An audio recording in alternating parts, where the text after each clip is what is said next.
नमस्कार, आप देख रहे हैं द बिहार टॉप में रत्नेश पांडे। जाति आधारित जनगणना को लेकर के पटना हाईकोर्ट में पिछले कई दिनों से सुनवाई चल रही थी और देखिए हाई कोर्ट ने बड़ी राहत राज्य सरकार को दिया है और इस वक्त की एक बड़ी खबर आ रही है कि बिहार में जातीय आधारित जनगणना जो है वो होगी। सरकार को राहत मिल चुकी है। आपको बता दें कि बिहार में जातीय जनगणना होगी।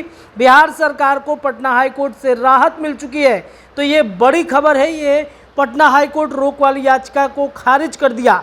बताया कि 4 मई को पटना हाईकोर्ट ने जातीय गणना पर रोक लगा दी थी और सरकार से अब तक कलेक्ट किए गए डाटा को सुरक्षित रखने का निर्देश दिया था। साथ ही अगली सुनवाई की तारीख 3 जुलाई तय की गई, जहां लगातार 5 दिन बहस चली। पटना हाईकोर्ट ने 7 जुलाई को इस मामले में सुनवाई पूरी की। चीफ जस्टिस के विनोद चंद्रन और जस्टिस पी सारथी की बेंच ने पहले 3 दिन याचिकाकर्ताओं की ओर से दलील रखी गई थी। फिर 2 दिन बिहार सरकार को एडवोकेट जनरल पीके शाही ने दलील पेश की। सुनवाई पूरी होने के बाद कोर्ट ने फैसला सुरक्षित रखा।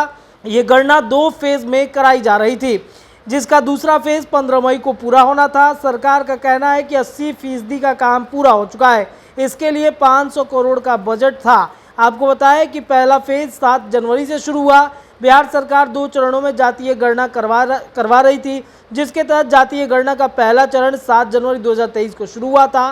पहले चरण में मकानों की सूचीकरण, मकानों को गिना गया। यह चरण 21 जनवरी 2021 को पूरा कर लिया गया।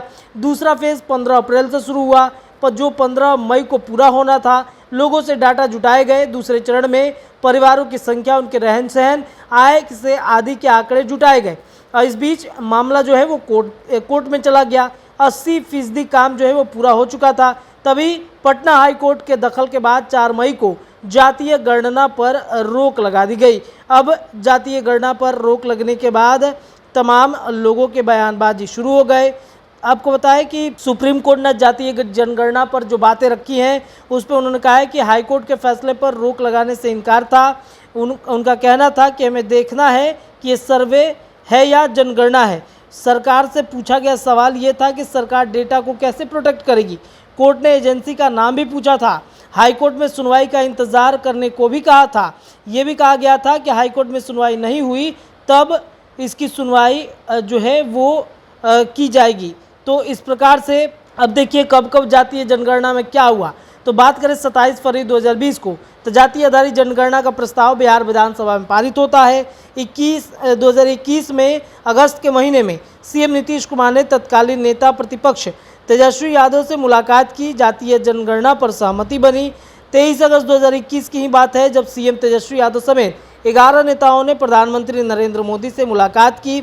1 जून 2022 को जातीय गणना के मुद्दे पर बिहार में सर्वदलीय बैठक हुई। सभी पार्टियों की सहमति बनी। 2 जून 2022 कैबिनेट ने जातीय जनगणना को पारित कर दिया। अखिलेश सिंह समेत 10 लोगों पर याचिका करता है। जातीय गणना रोकने के लिए पहले भी याचिका लगाई गई थी, जिस पर सुप्रीम कोर्ट ने सुनवाई से इनकार करते हुए हाई कोर्ट जाने के लिए कहा था। इसके बाद फिर से सुप्रीम कोर्ट में याचिका दायर की गई। दलील दी गई कि अगर इस पर तुरंत रोक नहीं लगी गई तो जातिगत जनगणना पूरी हो जाएगी। इस पर इसका कोई मतलब नहीं रह जाएगा। तो एक बार फिर से जातीय जनगणना बिहार में अब शुरू होने जा रहा है, क्योंकि हाई कोर्ट ने बड़ी राहत राज्य सरकार को दे दिया है। जो लगातार पिछले बातचीत करें जुलाई महीने से, मई से बातचीत करें तो मई से लगातार इसकी प्रक्रिया चल रही थी। मई में रोक लगता है, 3 जुलाई को समय दिया जाता है सुनवाई का। 3 जुलाई तक लगातार 3 से 7-8 तारीख तक यानी 8 जुलाई तक बहसबाजी चलती है। उसके बाद कोर्ट ने अपने पक्ष में फैसला को सुरक्षित रखा। और आज देखिए बड़ी खबर आ रही है कि बिहार में जातीय जनगणना जिसका 80% काम पूरा हो चुका था उसे अब पूरा किया जाएगा, क्योंकि हाईकोर्ट ने फैसला सुना दिया है। सरकार के पक्ष में फैसला सुनाया गया है। जातीय जनगणना बिहार में एक बार फिर से जो 20% काम बच गया है वो अब पूरा किया जाएगा। फिलहाल इस वीडियो में इतना ही। देखते रहिए हमारे चैनल द बिहार टॉप। बहुत बहुत धन्यवाद।